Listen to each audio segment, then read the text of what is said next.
বিসমিল্লাহির রহমানির রহিম। আপনারা জানেন আজ ৭১ রণাঙ্গনের বীর মুক্তিযোদ্ধা, জাতির শ্রেষ্ঠ সন্তান, সিলেট জেলা আওয়ামী লীগের সাবেক সফল সাধারণ সম্পাদক, দুঃসময়ের কাণ্ডারি জনাব ইফতেখার হোসেন শামীম ভাইয়ের আজ ১২তম মৃত্যুবার্ষিকী। তিনি আজকের এই দিনে রোড অ্যাক্সিডেন্টে মারা যান।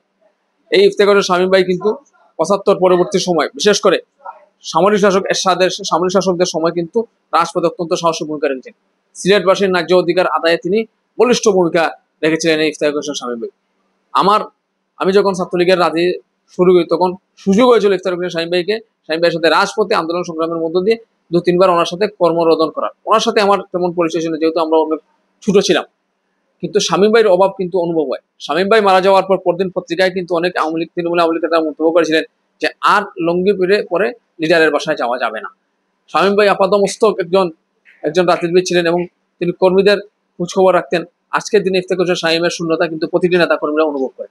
আজকের এই দিনে ইফতেখার হোসেন শামীম ভাইয়ের প্রতি রইল বিনম্র শ্রদ্ধা এবং মহান আল্লাহ পাক যাকে ওনাকে জান্নাতবাসী করে সেই প্রার্থনা করি, এবং ওনার পরিবারের প্রতিটি সদস্যের প্রতি রইল শুভকামনা।